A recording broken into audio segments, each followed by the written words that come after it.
So ഇതാണ് നമ്മുടെ Nepal permit. Okay, കണ്ടില്ലേ? ഇതാ നമുക്കിപ്പോൾ ടോട്ടൽ ആയത് നേപ്പാളി 4400 ആണ്. അതായത് നേപ്പാളി 4400 എന്ന് പറഞ്ഞാൽ നമ്മളെ കൺവേർഷൻ വരുമ്പോൾ 341 രൂപയാണ് വരുന്നത്. അപ്പോൾ 2700 രൂപയാണ് വാങ്ങിയത്. പിന്നെ നമുക്കിപ്പോൾ ഇവിടെ 100 രൂപയാണെങ്കിൽ അവിടെ നമ്മുടെ 100 രൂപ കൊടുത്താൽ നമുക്ക് 160 ആവും. അതായത് നമ്മളൊരു 10,000 രൂപ കൺവേർട്ട് ചെയ്താൽ നമുക്ക് 16,000 രൂപയാണ് കിട്ടുന്നത്. 0.62 ആണ് കൺവേർഷൻ റേറ്റ്. വേറെ വലിയ ഒരു കോംപ്ലിക്കേഷനും ഉണ്ടായില്ല കേട്ടോ. നമ്മൾ കയറുന്ന സമയത്ത് അവിടെ കുറേ പട്ടാളക്കാരുണ്ടാവും, നമ്മളെ പട്ടാളക്കാർ. അപ്പോൾ അവർ നമ്മളോട് ചെക്കിംഗ് ഒക്കെ കഴിഞ്ഞിട്ട് ചോദിക്കും വണ്ടിയിൽ എന്തെങ്കിലും ഇല്ലീഗൽ സാധനം ഉണ്ടെങ്കിൽ വെക്കരുത്, കാരണം അവർ പിടിക്കുമെന്ന് പറയും. അപ്പോൾ നമ്മളില്ല എന്ന് പറഞ്ഞാൽ നമ്മൾ വെസ്റ്റ് ബംഗാൾ പോലീസിലേക്ക് പോകും. അവിടെ ഇവർ സെയിം ക്വസ്റ്റ്യനൊക്കെ ചോദിച്ച് നമുക്ക് പറഞ്ഞു തരും. കാരണം നമ്മൾ ഈ സ്ഥലത്തുകാരല്ലാത്തതുകൊണ്ട് കറക്റ്റ് 7 ദിവസത്തേക്ക് പെർമിറ്റ് എടുക്കുന്നത് വെച്ചാൽ ഒരു ദിവസം അധികം കഴിഞ്ഞാൽ നിങ്ങൾക്ക് ഫൈൻ വരും. സോ നിങ്ങൾ വേണമെങ്കിൽ ഒരു ദിവസം അധികം എടുത്തോ, എന്നാലും അവിടെ അല്ലാണ്ട് നിൽക്കരുതെന്ന് പറയും. അപ്പം നമ്മൾ ഒരാഴ്ചയാണ് പ്ലാൻ ചെയ്യുന്നത്, പക്ഷേ നമ്മൾ 8 ദിവസത്തേക്കുള്ളത് എടുത്തു. കാരണം ഇൻ കേസ് നമുക്ക് ഒരു ദിവസം കൂടെ നിൽക്കേണ്ടി വന്നാൽ പിന്നെ ഫൈൻ ആവരുതല്ലോ.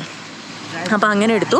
അത് കഴിഞ്ഞിട്ട് നമ്മൾ നേരെ നേപ്പാൾ പോലീസിൻ്റെ സെക്ഷനിലേക്ക് പോകും. അപ്പോൾ അവിടെ വേറെ ഫോർമാലിറ്റീസ് ഒന്നുമില്ല, കാരണം അവർക്ക് ഈ ബോർഡർ കടന്ന് ഇപ്പോൾ എത്തിയിട്ടാണ് ചെക്കിംഗ് ഉള്ളൂ. പിന്നെ നമ്മളെ വാക്സിനേഷൻ കാർഡ് ചോദിക്കുക, അല്ലെങ്കിൽ അതിൻ്റെ സർട്ടിഫിക്കറ്റ്. അപ്പോൾ ഇവിടെ തീരെ നെറ്റ് കിട്ടില്ല കേട്ടോ, എയർടെലിൻ്റെ നെറ്റൊന്നും ഇവിടേക്ക് ഇല്ല. അപ്പം അവർ പറഞ്ഞു കുഴപ്പമില്ല, ഇറ്റ്സ് ഓക്കെ എന്ന് പറഞ്ഞ് ലീവ് ചെയ്തു. പിന്നെ അത് കഴിഞ്ഞ് നമ്മൾ ഈ ബോർഡർ കടക്കുന്നു, നടന്നു വരാം.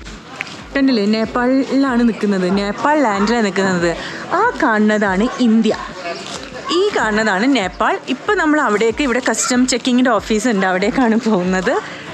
ഓക്കെ, ഇതാ ഈ കാണില്ലേ, ആ നേരെ കാണുന്നതാണ് കസ്റ്റം ചെക്കിങ് ഓഫീസ്. നമ്മുടെ ഗാഡി അവിടെ നിർത്തിയിട്ടുണ്ട്.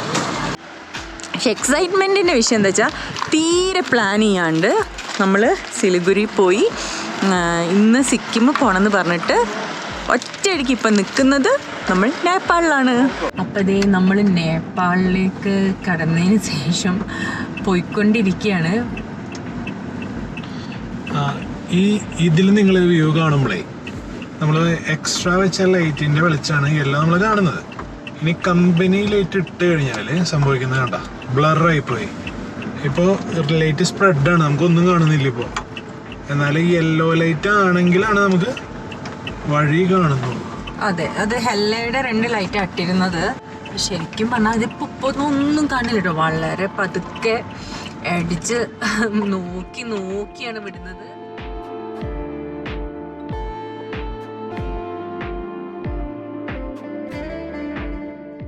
അപ്പോൾ ഇന്നലെ രാത്രി നമ്മൾ ഈ ഹോസ്പിറ്റൽ പാർക്കിങ്ങിലാണ് സ്റ്റേ ചെയ്തത്. ഇന്നലെ ലേറ്റായിരുന്നു, അപ്പം ആ ചുരമൊക്കെ ഇറങ്ങി എത്താൻ വേണ്ടിയിട്ട്. അപ്പോൾ ഇത് നിംസ് ഹോസ്പിറ്റലാണ്. അപ്പോൾ ഇവിടെയായിരുന്നു ഇന്നലെ നമ്മൾ സ്റ്റേ ചെയ്തത്.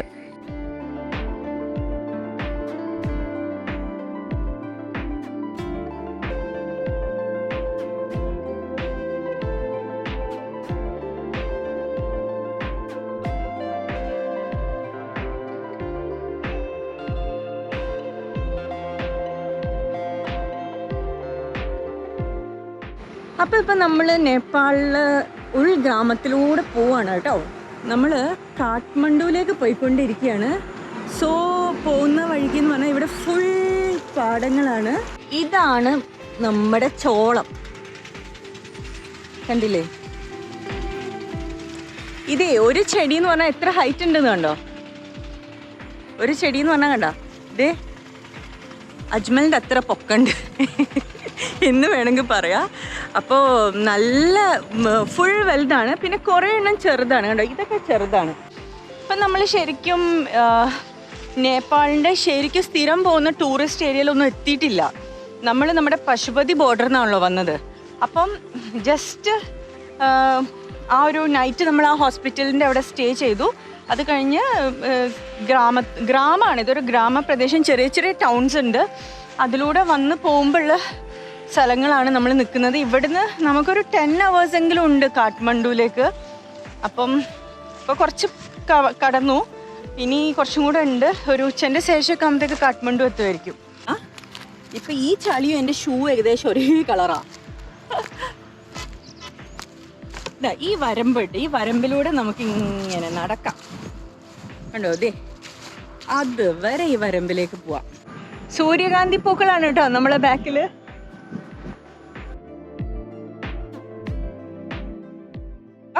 ना ये तो गेहूं काटा है, गेहूं हाँ गेहूं खत्म हो गया। हाँ अब इसको फेंक दिए।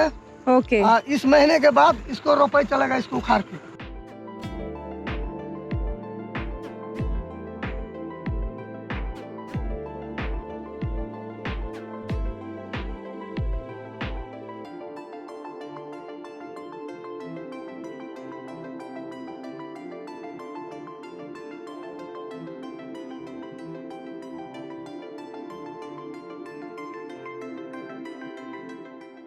അപ്പോൾ ഡ്രോൺ തിരിച്ചെത്തി, ഞാനും തിരിച്ചെത്തി ഗാഡിയുടെ അടുത്ത്. പിന്നെ നമുക്ക് നമ്മുടെ യാത്ര കാഠ്മണ്ഡുവിലേക്ക് തുടങ്ങാം.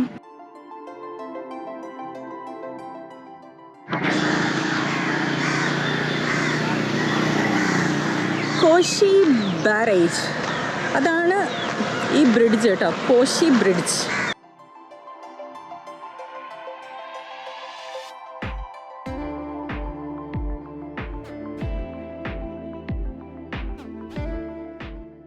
അപ്പം നമ്മളിപ്പോൾ കാഠ്മണ്ഡുവിലേക്ക് പോയിക്കൊണ്ടിരിക്കുകയാണ്. അപ്പോൾ നമ്മൾ ആ പാലത്തിന് അവിടെ നിർത്തിയതാണ്. ഇത് കണ്ടോ, ഇവിടെ ഫുള്ളിങ്ങനെ ഫിഷ് ഇങ്ങനെ ഫ്രൈ ചെയ്ത് വെച്ചിട്ടുണ്ട്, കണ്ടില്ലേ?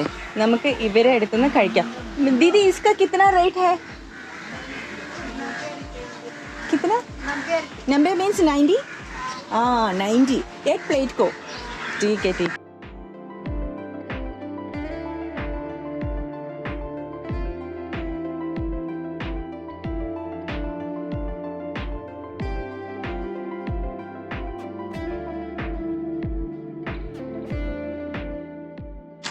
ഇത് കണ്ടോ, ഒരു ഫോറസ്റ്റ് എന്നൊന്നും പറയാൻ പറ്റില്ല. ഇത് നമ്മളിപ്പോൾ കാഠ്മണ്ഡുവിലേക്ക് പോയിക്കൊണ്ടിരിക്കുകയാണ്. അപ്പോൾ കുറേ നേരം ഡ്രൈവ് ചെയ്ത് കഴിഞ്ഞാൽ ഒന്ന് നിർത്തിയതാണ്. അപ്പോൾ ഇതാ കണ്ടില്ലേ, ഇങ്ങനെ ഒരു സൈഡ് ഫുൾ ഇതേപോലെ മരങ്ങളാണ്. ഇതിൻ്റെ ഓപ്പോസിറ്റ് എന്ന് പറഞ്ഞാൽ ഒരു വലിയ പുഴ ഒഴുകിക്കൊണ്ടിരിക്കുന്ന സ്ഥലം, എന്നാൽ ഡ്രൗട്ടാണ്, ഭയങ്കര വരൾച്ചയാണ്. പാലൊക്കെ ഹെവി വലിയ പാലങ്ങൾ, എന്നാൽ അതിൻ്റെ അടിയിലൊന്നും നമ്മുടെ ചില സമയങ്ങളിൽ നമ്മുടെ ഭാരതപ്പുഴ ആവുന്ന അവസ്ഥയല്ലേ, അതിലേറെ ട്രാജഡിയാണ്. അവിടെ ഒരു മരുഭൂമിയിൽ നീരുറവ് പോലെ വെള്ളമാണുള്ളത്, അതാണ് എൻ്റെ ഓപ്പോസിറ്റ് ഉള്ളത്. സോ ഇതാ ഈ വഴിയാണ് നമ്മളിപ്പോൾ പോയിക്കൊണ്ടിരിക്കുന്നത്. ഒരുപാട് ദൂരം പോകാനുണ്ട്. കാഠ്മണ്ഡുവിലേക്കാണ് പോകുന്നത്. അപ്പോൾ കാഠ്മണ്ഡുവിലേക്ക് പോകാൻ വേണ്ടിയിട്ട് 2 റൂട്ട് പറഞ്ഞിരുന്നു. ഒന്ന് കുറച്ചൊരു ഹില്ലി ഏരിയ, പിന്നെ ഒന്ന് മെയിൻ റോഡ്. അപ്പം നമ്മളിപ്പോൾ ഹില്ലി ഏരിയയിലൂടെയാണ് പോകുന്നത്. അതെന്താ വെച്ചാൽ ഹില്ലി ഏരിയയിലൂടെ പോയി കഴിഞ്ഞാൽ കിലോമീറ്റേഴ്സിൽ മാറ്റമുണ്ട്, പിന്നെ പെട്ടെന്നെത്തും. പിന്നെ ഇതുവരെയുള്ള യാത്ര വളരെ നല്ലതായിരുന്നു. കുറച്ച് ഇടയിൽ മാത്രം ഒരു സ്ഥലത്ത് കുറേ റോഡ് പണി ഉണ്ടായിരുന്നു. അത് ഒഴിച്ചു വെച്ചാൽ ബാക്കിയൊക്കെ സ്മൂത്താണ്. ഇത് ഇപ്പം ഇനി അങ്ങോട്ട് പോകുന്ന റോഡിലൊക്കെ പകുതി ചൈന മേക്ക് ചെയ്ത റോഡ്, അതായത് ചൈനക്കാരുണ്ടാക്കിയ റോഡാണ്.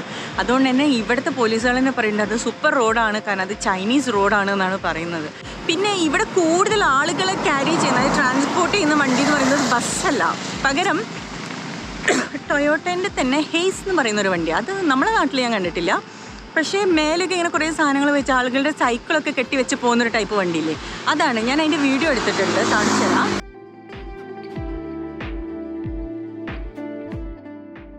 അപ്പം എനിക്ക് പെട്ടെന്ന് കണ്ടപ്പോൾ തോന്നിയത്, ഇപ്പം നമ്മൾ കാർ ലൈഫാണ്, പക്ഷേ ഇനി നമ്മൾ ഒരു വാൻ ലൈഫൊക്കെ തുടങ്ങുകയാണെന്ന് വിചാരിക്കുക. അപ്പം എനിക്ക് തോന്നുന്നത് അത് അപ്പം നമ്മളൊരു വാൻ ലൈഫാക്കിയപ്പോൾ ഫോഴ്സിൻ്റെ വണ്ടിയൊക്കെ നമ്മൾ കണ്ടിട്ടുള്ളത്, പക്ഷേ വാൻ ലൈഫ് ആക്കാൻ പറ്റുന്ന ഒരു ചാൻസ് ഉള്ളൊരു വണ്ടിയാണ് ഹെയ്സ്. കാരണം അത് ഓവർ വലുതല്ല, ഓവർ ചെറുതല്ല, പിന്നെ അതിൻ്റെ ഷേപ്പൊക്കെ നല്ല രസമുണ്ട്.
കണ്ടോ, കാഴ്ച കണ്ടോ?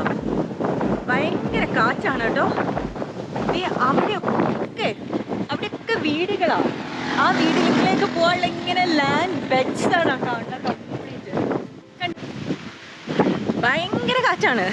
കാറ്റത്ത് നമ്മളിങ്ങനെ പാറിപ്പോകുമെന്ന് തോന്നും. പക്ഷെ പേടിക്കാനൊന്നുമില്ല, അങ്ങനത്തെ കാറ്റൊന്നുമില്ല. നമുക്ക് നടക്കാം, കുഴപ്പമൊന്നുമില്ല. പക്ഷേ രസമാണ്, കണ്ടില്ലേ? ഇതാണ് അവസ്ഥ.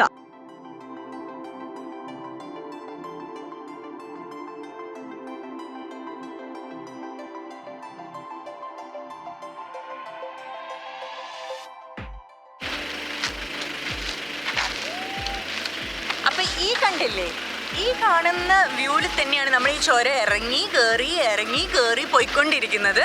അപ്പം നമ്മളിപ്പോൾ നമ്മളെ ലൊക്കേഷൻ കാഠ്മണ്ഡുവിൽ കുറച്ച് മണിക്കൂർ കഴിഞ്ഞാൽ എത്തും. അപ്പോൾ ഇനി കാഠ്മണ്ഡുവിലെ സ്റ്റോറീസാണ് ഇനി വരുന്ന വീഡിയോയിൽ ഇടുക. അപ്പോൾ എല്ലാവരും ലൈക്ക് ചെയ്യണം, ഷെയർ ചെയ്യണം, സബ്സ്ക്രൈബ് ചെയ്യണം. ഓക്കെ.